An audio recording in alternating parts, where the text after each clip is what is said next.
Praise the Lord. கர்த்தருடைய மகா பரிசுத்த நாமத்திற்கு ஸ்தோத்திரமும் துதியும் கனமும் மகிமையும் என்னென்றைக்கும் உண்டாவதாக.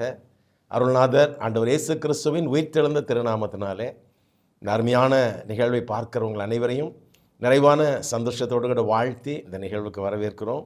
பிதாவாகிய தேவனாலும் குமாரனா இயேசு கிறிஸ்துவினாலும் உங்களுக்கு கிருபையும் சமாதானமும் பெருகுவதாக என்று சொல்லி உங்கள் அன்போடு கூட வாழ்த்தி வரவேற்கிறோம். விசேஷமாக இது 2026 ஆண்டினுடைய முதல் நாளாக இருக்கிறபடினால் இந்த ஆண்டு முழுவதும் சகலவிதமான சீரும் சிறப்பும் பெற்று நீங்கள் தேவ கிருபையோடு சகல நன்மைகளையும் தேவனிடத்திலிருந்து பெற்று வாழ உங்களை அன்போடு கூட வாழ்த்துகிறோம். அனைவருக்கும் எங்களுக்கு புத்தாண்டு வாழ்த்துக்களை மனதார நாங்கள் கூறிக்கொள்கிறோம். கர்த்தர் உங்களை ஆசீர்வதிப்பாராக. பிரியமான ஆண்டோடைய பிள்ளைகளே, இன்றைய செய்தியின் தலைப்பு விசேஷமாக இந்த நாளுக்காக நான் ஆண்டோடைய சமூகத்தில் காத்திருக்கும்போது, ஆண்டோடைய சமூகத்தில் நான் கேட்கும்போது கர்த்தரினுடைய காதுகளில் போட்ட ஒரு சத்தம், அதாவது ஒரு ஒரு ஒரு வாய்ஸ் என்னுடைய உள்ளத்தின் ஆழத்தில் கர்த்தர் என்னோடு பேசினார். அதில் புதிதாக்குவேன் என்று சொல்லி ஆண்டவர் சொன்னார். புதிதாக்குகிறேன் என்று சொல்லி கர்த்தர் சொன்னார். புதிதாக்குகிறேன் என்று சொல்லி கர்த்தர் சொன்னார். அப்படின்னா புதிதாக்குகிறேன் என்று சொன்னால் இதோ இந்த புதிய வருடத்தில் அநேக காரியங்களை நம்முடைய வாழ்க்கையில் கர்த்தர் புதிதாக நமக்காக செய்ய போகிறார். காரணம் என்னவென்று சொன்னால், ஏதோ எந்த காரியங்களில் நம்ம புதிதாகணும் அப்படிங்கிறதெல்லாம் நமக்கே தெரியாது. ஆனால் ஆண்டவருக்கு தெரியும் நம்ம இந்த பழைய காரியங்கள் எது எது ஒருவேளை தேவனுக்கு பிரியமல்லாதது, தேவனுடைய சாட்சி இல்லாமல் இருப்பது, எத்தனை காரியங்கள் இருக்கும் அப்படின்றது நமக்கு தெரியாது, ஆண்டவருக்கு தெரியும். ஆனால் ஆண்டவர் அதற்காக நம்மை புறக்கணித்திரல. நம்மை ஆண்டவர் அதற்காக நீ வேண்டாம் என்று சொல்லுகிற தேவன் அல்ல.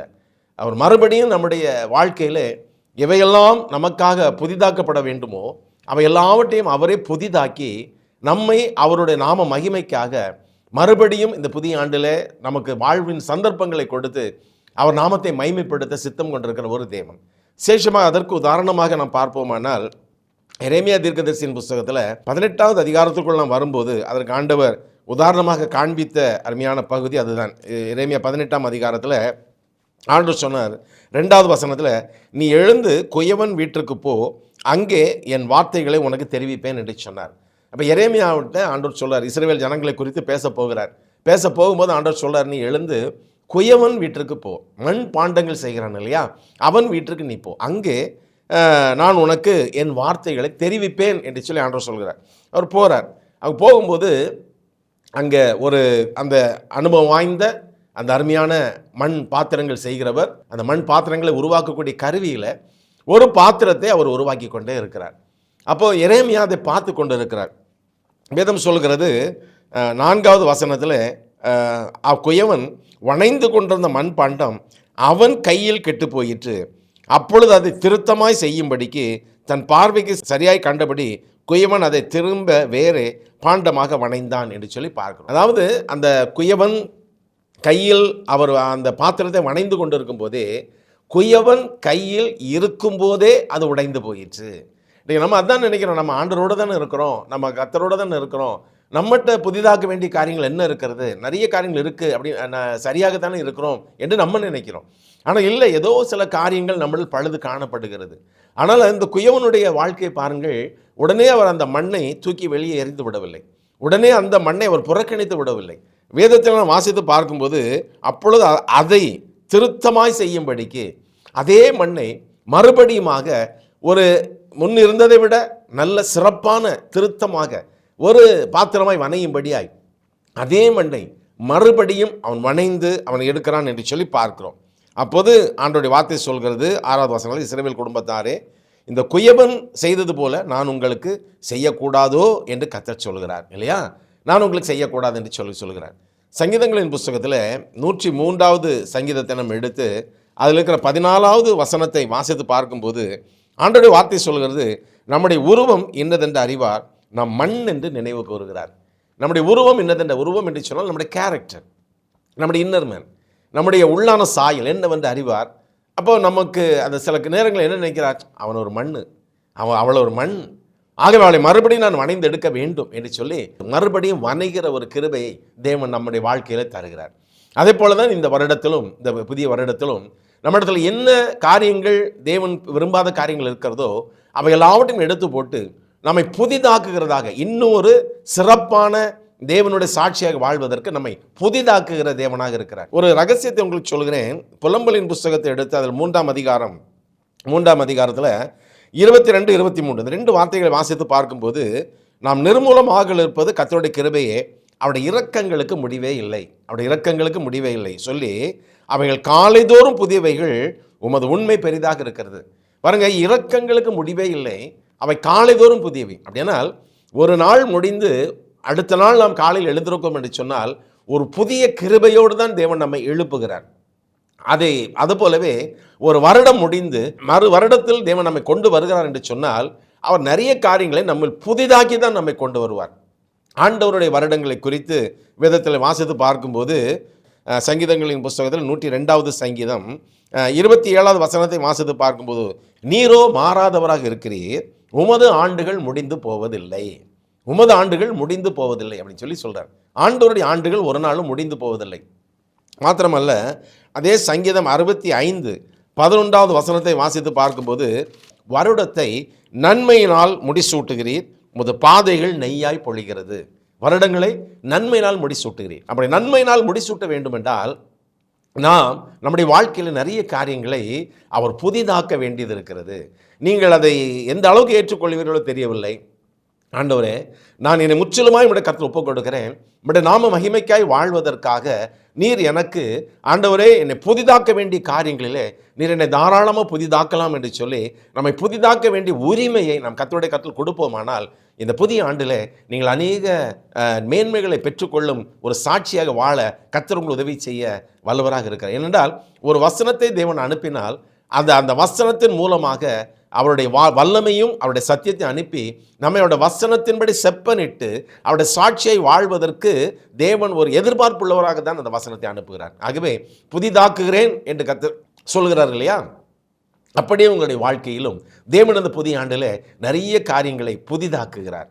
அப்போ தான் நம்ம அந்த புதிதாக்கப்பட்ட பிறகு தான் நமக்கு தெரியும், பழைய காரியங்கள், இவ்வளவு வேண்டாத காரியங்கள் நம்முடைய வாழ்க்கையில் இருந்திருக்கிறது, இதையெல்லாம் நான் அறியாமல் இருந்திருக்கிறேன் இல்லையா? அந்த குயவன் கையில் இருந்த அந்த மண் அது நொறுங்கி போகும்போது எதனால் என்பது அந்த மண்ணுக்கே தெரியாது. குயவன் மிக அனுபவம் உள்ளவர். அவர் எத்தனையோ ஆயிரக்கணக்கான அந்த பாத்திரங்களை செய்த பழக்கம் உள்ளவர்.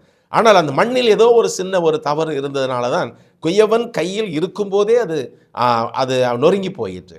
அதே போல் நம்மில் என்ன கரையில் இருக்கிறது என்பது நமக்கே தெரியாது. ஆனால் நாம் முற்றிலுமாக இந்த முதல் தேதியிலிருந்தே ஆண்டவருடைய கரத்தில் நம்ம ஒப்புக் கொடுத்த, ஆண்டவரே, நீர் என்னை புதிதாக்க, என்னெல்லாம் நீர் புதிதாக்க வேண்டும் என்று விரும்புகிறீரோ எல்லாவற்றையும் புதிதாக்க என்னை ஒப்புக் கொடுக்கிறேன் என்று சொல்ல ஒப்புக் கொடுக்கும்போது தேவன் நம்மை புது சிருஷ்டியாய் புதுதாய் தேவன் மாற்ற வல்லவராக இருக்கிறார். ஆகவே தான் ஆண்டவர் சொன்னார், இதோ புதிதாக்குகிறேன், நான் புதிதாக்குகிறேன் என்று கர்த்தர் சொன்னார்.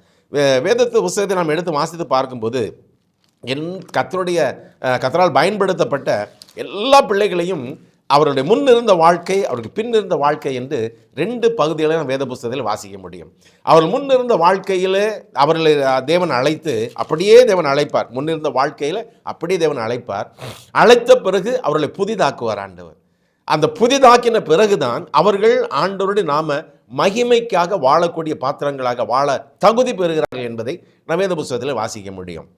முதலாவது நம்முடைய ஆதி பிதாவாகிய தகப்பனாகிய ஆபிரகாமுடைய வாழ்க்கையில் ஆண்டவர் செய்த ஒரு காரியத்தை நான் உங்களுக்கு சொல்ல ஆசைப்படுகிறேன். அவருடைய தகப்பனாகிய தேராகு மரித்த பிறகு அவர் ஒரே குழப்பத்தில் இருக்கிறார். அவருக்கு எங்கு போவது, நான் பிழைப்பதற்கு எங்கு போகலாம்?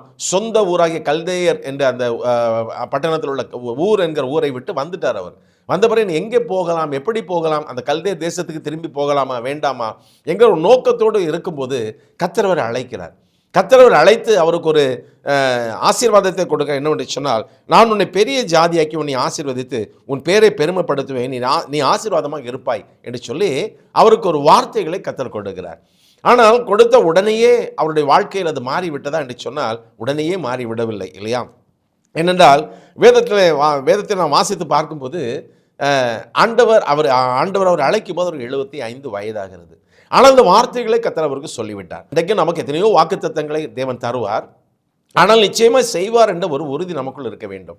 நீங்கள் ஆதியாகமத்தின் புஸ்தகத்தில் 17ஆம் அதிகாரத்துக்குள் வருவீர்களானால் அங்குதான் அவரை புதிதாக்குகிறார் என்பதை நாம் பார்க்க முடியும். முதலாவதாக ஆதியாகமம் 17ஆம் அதிகாரத்தை திருப்பி அதில் இருக்கிற 5வது வசனத்தை வாசித்து பார்க்கும்போது, இனி உன் பேர் ஆபிராம் எனப்படாமல் நான் உன்னை திரளான ஜாதிகளுக்கு தகப்பனாக ஏற்படுத்தினபடியினால் உன் பேர் ஆபிரகாம் எனப்படும் என்று சொல்கிறார்.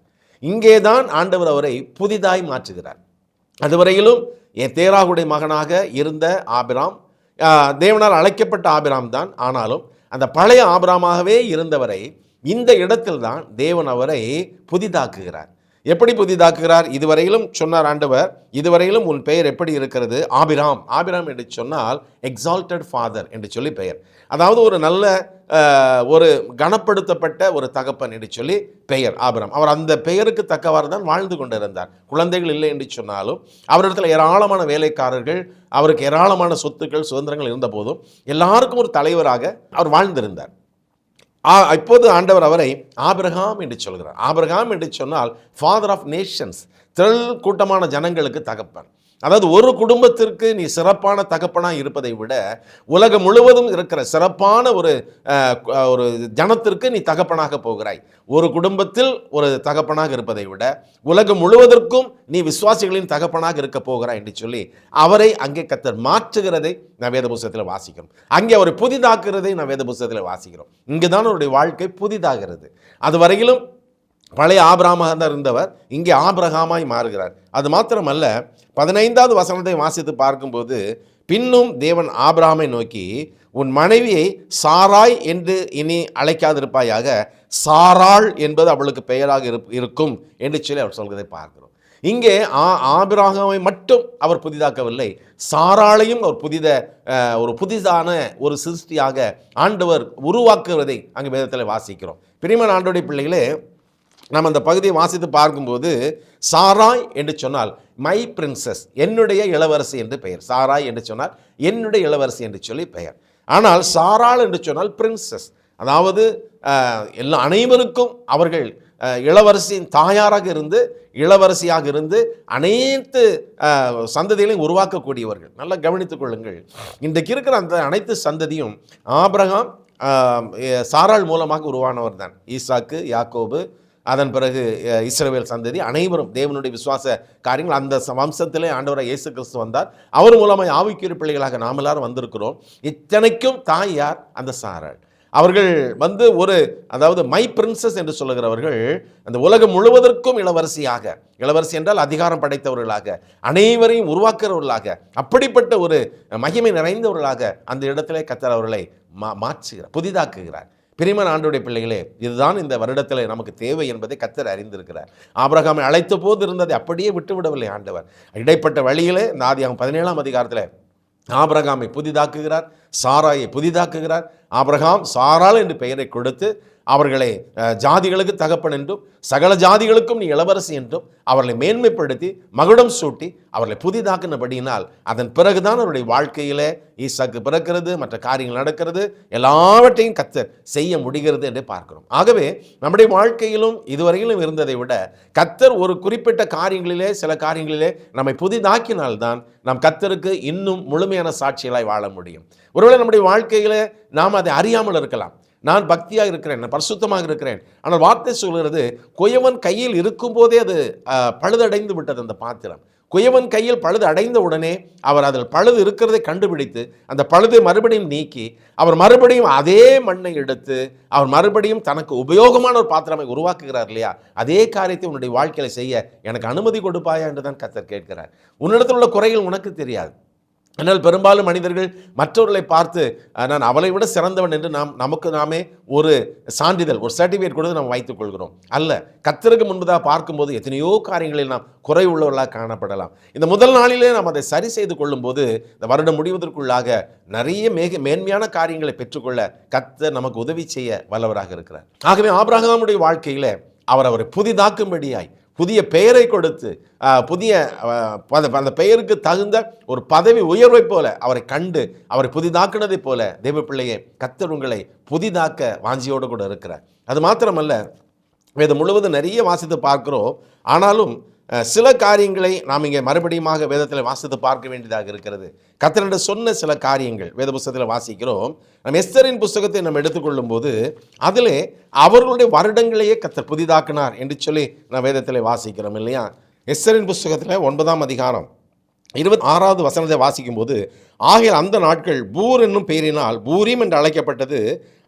அவன் அந்த நிருபத்தில் எழுதியிருந்த எல்லா வார்த்தை நிமித்தமும் தங்களே இந்த விஷயத்தில் அனுபவித்தவைகளை அந்த நிமித்தமும் தங்களுக்கு நேரிட்ட நிமித்தமும் யூதர் அதை திடப்படுத்தி அந்த 2 நாட்களை குறித்து எழுதியிருக்கிறபடியே அவைகளை வருஷந்தோறும் அவைகளின் சரியான காலத்திலே ஆசரியாமல் இருப்பதில்லை என்பதையும், இந்த நாட்கள் எல்லா தலைமுறைகளிலும் வம்சங்களிலும் தேசங்களிலும் ஊர்களிலும் நினைவு கூறப்பட்டு ஆசரிக்கப்பட வேண்டும் என்பதையும், இந்த பூரீம் என்னும் பண்டிகை நாட்கள் யூதருக்குள்ளே தவறி போகாமலும் அவைகளை நினைவு கூறுதல் தங்கள் சந்ததியாருக்குள்ளே ஒளிந்து போகாமல் இருக்க வேண்டும் என்பதையும், தங்கள் மேலும் தங்கள் சந்ததியார் மேலும் தங்கள் மார்க்கத்தில் அமையப்போகிற மற்ற யாவர் மேலும் கடனாக நியமித்துக் கொண்டார்கள் என்று சொல்லி வேதத்தில் வாசிக்கிறோம். பாருங்கள், அவருடைய வாழ்க்கையில் ஒரு புதிய ஒரு ஆண்டை ஆரம்பிக்கிறார்கள், விடுதலை பெற்ற ஒரு ஆண்டு. என்ன, நம்ம எல்லாருக்கும் தெரியும், அவர்களுக்கு மிகப்பெரிய ஒரு விரோதி ஆமான் என்று சொல்லி ஒருவன் இருக்கிறான்.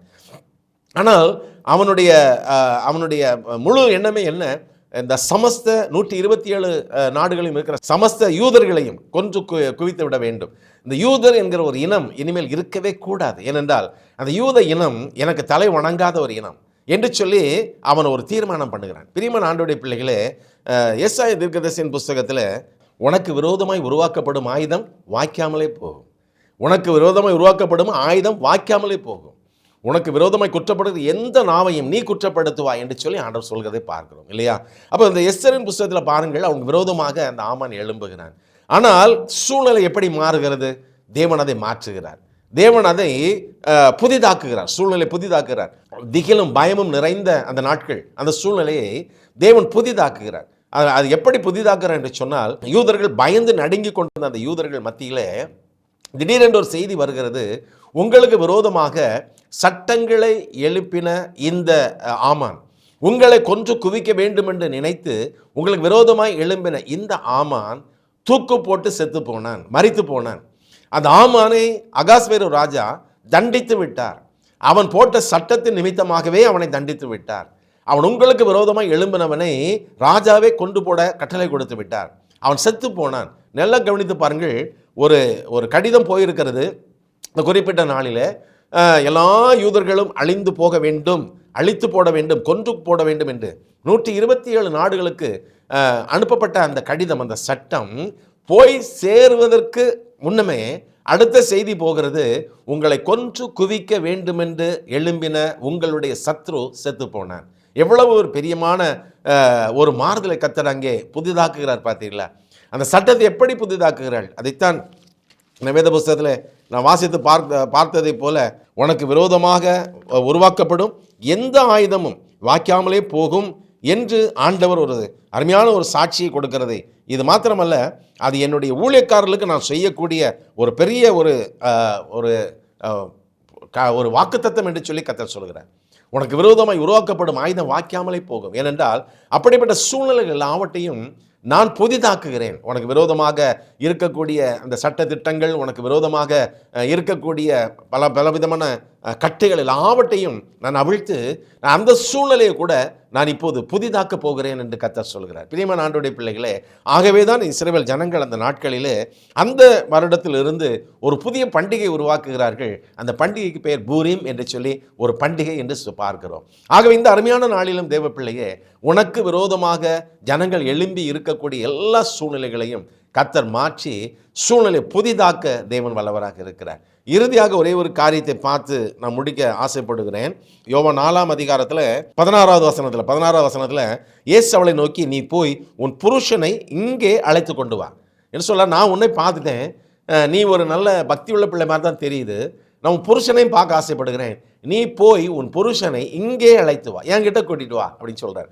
அப்போ அவ சொல்கிறா பாருங்க, எனக்கு புருஷன் இல்லை என்றாள். இயேசு அவளை நோக்கி, நீ புருஷன் இல்லை என்று சொன்னது சரிதான், எப்படினில் 5 புருஷர் உனக்கு இருந்தார்கள், ஆனால் இப்போது இருக்கிறவன் உனக்கு புருஷனும் அல்ல. அப்போ உன் புருஷனை அழைத்து கொண்டு வா என்று சொல்லும்போது, ஒருவேளை சமுதாயத்தில் இந்த ஒரு ஸ்திரீ அநேக ஆண்களால் வஞ்சிக்கப்பட்டிருக்கலாம், இவள் அநேக ஆண்களால் ஏமாற்றப்பட்டிருக்கலாம். வாழ்க்கை கொடுக்கிறோம் என்று சொல்லி ஒருவேளை இவள் அநேகரால் வஞ்சிக்கப்பட்டிருக்கலாம். ஆனால் அவளுக்குள்ளாக ஒரு தெய்வ பக்தி இருந்தது கர்த்தர் பார்க்க. ஏனென்றால் ஆண்டவரை பார்த்து அவள் கேட்கிறாள், எங்கள் மூதாதையர் இந்த மலையின் மேல் தொழுது கொள்ள வேண்டும் என்று சொல்கிறார்கள், நீங்கள் யூதர்கள் எருசலேமில் தொழுது கொள்ள வேண்டும் என்று சொல்கிறார்கள். தேவனை எங்கே தொழுது கொள்ளலாம்? அப்படியானால் நான் இப்படி வஞ்சிக்கப்பட்டு கெடுக்கப்பட்டு கொண்டு இருக்கிறேன், ஆனாலும் எனக்கு என்னுடைய குறைகளை சொல்ல தெய்வம் எங்கு இருக்கிறார், நான் எங்கு தெய்வம் இருக்கு அவரிடத்தில் சொல்ல வேண்டுமே என்ற ஒரு அங்கலாய்ப்போடு அவள் வந்திருக்கலாம். தேவன் அவளை பார்த்து சொல்கிறார், நீ எங்கும் தொழுது கொள்ளலாம் மகளே, நீ எங்கும் தொழுது கொள்ளலாம். மாத்திரமல்ல, அந்த நாளிலே அவள் வாழ்க்கை கர்த்தர் புதிதாக்குகிறார்.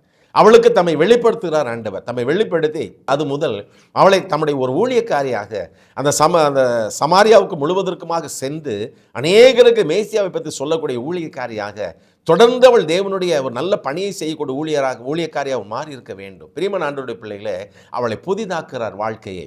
அவளுக்கே தெரியாது, சமாரியாவில் வாழ்ந்து கொண்டிருக்கிற அவளுக்கு நாம் செய்வது தவறு என்று அறியாதபடி இருந்திருக்கலாம். ஆனால் ஆண்டவர் அவளை கடிந்து கொள்ளாதபடி அன்போடு கூட அவளோடு கூட பேசி, நீ வஞ்சிக்கப்பட்டு கொண்டிருக்கிறாய், நீ ஏமாற்றப்பட்டு கொண்டிருக்கிறாய், உன்னுடைய வாழ்க்கையை மாற்ற வேண்டும் என்பதை ஆண்டவர் தெளிவாக அவளுக்கு சொல்லி அவளை புது சிருஷ்டியாக்குறார், அவளை புதிதாக்குகிறார் ஆண்டவர். அவருடைய வாழ்க்கை புதிதாகிறது. பிரியமான ஆண்டவருடைய பிள்ளைகளே, இந்த நல்ல ஜனவரி மாதத்தில் முதல் நாளிலே கர்த்தர் நம்மை புதிதாக்க விரும்புகிறார். நான் புதிதாக்குகிறேன் என்று கர்த்தர் சொல்கிறார். உன்னுடைய வாழ்க்கையில் நிறைய காரியங்கள் புதிதாக்க வேண்டியது அவசியமாக இருக்கிறது. நமக்கே தெரியாது எவை புதிதாக வேண்டும் நமக்கு தெரியாது. ஆனால் கர்த்தர் உன்னை புதிதாக்க விரும்புகிறார். ஆகவே பழையவைகள் எல்லாம் போகட்டும், அதையெல்லாம் மறந்து விடுங்கள் இல்லையா? 2 கொரிந்தியர் 5:17 சொல்வதை போல, இப்படி இருக்க ஒரு கிறிஸ்துவுக்குள் இருந்தால் புது சிருஷ்டியாக இருக்கிறான், பழையவைகள் ஒளிந்து போயின, எல்லாம் புதிதாயின. அதே போல் எல்லா பழையவைகளும் போகட்டும். கர்த்தர் உன்னை புதிதாக்க விரும்புகிறார். ஆண்டவரே, புதிதாக்குகிறேன் என்று சொன்னீங்களே, என்னை உடைய கையில் ஒப்புக் கொடுக்கிறேன். எவையெல்லாம் புதிதாக்கப்பட வேண்டுமோ அவை எல்லாவற்றையும் என்னுடைய வாழ்க்கையில், என் குடும்ப வாழ்க்கையில், என்னுடைய ஆசீர்வாதங்களிலே நீ புதிதாக்கி என்னை ஆசீர்வதியும் என்று சொல்லி ஒப்புக் கொடுக்கும் போது தேவன் புதிதாக்குவார். நாம் ஜெபிக்கலாமா? எங்களை அதிகமாக நேசிக்கிற எங்கள் அன்பின் பரலோக பிதாவே, ஆசீர்வாதமான இந்த முதல் மாதத்தின் முதல் நாளுக்காக நாங்கள் நன்றி செலுத்துகிறோம். ஆண்டவர் புதிய வருடத்தை கொடுக்கிற கர்த்தர் எங்கள் வாழ்க்கையிலும் அநேக காரியங்களை புதிதாக்க வேண்டும் என்று விரும்புகிறீர் என்பதை எங்களோடு பேசினதற்காக உமக்கு ஸ்தோத்திரம். நாங்கள் நிறைய காரியங்களில் புதிதாகப்பட வேண்டியது அவசியமாக இருக்கிறது என்பதை நீர் அறிந்திருக்கிறீர் ஆண்டவரே. எங்களை குறித்து நாங்கள் அறிந்திருப்பதை விட நீர் எங்களை குறித்து அதிகமாய் அறிந்திருக்கிறவர். எங்களுடைய பொது வாழ்க்கை, எங்களுடைய தனி வாழ்க்கை, எங்களுடைய ஊழிய வாழ்க்கை, எங்களுடைய உலக வாழ்க்கை எல்லாவற்றையும் அறிந்திருக்கிறீர். எந்தெந்த காரியங்களிலே, எந்தெந்த விதங்களிலே, எப்படி நாங்கள் புதிதாக வேண்டும் என்பது எங்களுக்கே தெரியாது. ஆனால் நீர் எல்லாவற்றையும் அறிந்த தேவன். புதிதாக்குவேன் என்ற ஒரு வார்த்தையின் மூலமாக நம்முடைய பிள்ளைகளோடு இடைப்பட்டதற்காக உமக்கு ஸ்தோத்திரம். நம்முடைய பிள்ளைகள் இந்த வார்த்தையை விசுவாசித்து, தேவனே என்னுடைய வாழ்க்கையில் எவைகளெல்லாம் புதிதாக்க தேவரீர் சித்தமாக இருக்கிறீரோ அவை எல்லாவற்றிலும் என்னை புதிதாக்கும் என்று தங்களை உம்முடைய கருத்தில் ஒப்புக் கொடுக்கும் போது, தேவரீர் இப்போது இருப்பதை விட அந்த குயவன் கையில் உடைந்து போன பாத்திரம் அதன் பிறகு அந்த குயவன் இன்னொரு மேன்மையான பாத்திரமாக உருவாக்கினதைப் போல என்னுடைய வாழ்க்கையும் கர்த்தர் மேன்மையான வாழ்க்கையை உருவாக்க போவதற்காக உமக்கு ஸ்தோத்திரம். அநேக ஜனங்கள் தங்கள் குடும்பங்களில் உள்ள பிள்ளைகளுக்காக அவருடைய வாழ்க்கை புதிதாகாதா, அந்த பிள்ளைகளுடைய வாழ்க்கை புதிதாய் மாறாதா என்ற ஏக்கத்தோடு அநேகர் இந்த அருமையான செய்தியை கேட்டுக்கொண்டிருக்கலாம். கர்த்தாவே, அப்படி ஏக்கத்தோடு இருக்கிற பிள்ளைகளுடைய வாழ்க்கையிலே, கர்த்தருடைய குடும்பத்திலே, பிள்ளைகளுடைய வாழ்க்கையிலே கர்த்தர் புதிய காரியத்தை செய்வீராக, புதிதாக்குவீராக. கர்த்தர் புதிதாக்குவீராக அந்த காரியத்தை. நீர் அப்படி செய்ய போவதற்காக ஸ்தோத்திரம். இந்த 2026ஆம் ஆண்டு இந்த செய்தியை கேட்கிற அனைவருக்கும் தகப்பனே ஒரு ஆசீர்வாதமான ஆண்டாக தேவரை தந்து ஆசீர்வதிக்கும்படியாக ஜெபிக்கிறோம். அனைவரையும் வாழ்த்துகிறோம், திரு நாமத்தினாலே ஆசீர்வதிக்கிறோம். தேவ ஆசீர்வாதத்தோடு வாழ்ந்து சுகித்து நம்முடைய சாட்சியாக நிற்கட்டும். காத்துக்கொள்ளும் வழி நடத்தும். இயேசு கிறிஸ்து மூலமாக ஜெபிக்கிறோம் நல்ல பிதாவே. ஆமேன், ஆமேன், ஆமேன். எனக்கன்பானவர்களே, கர்த்தர் உங்களை புதிதாக்குவார், சாட்சியாக நிறுத்துவார். God bless you all.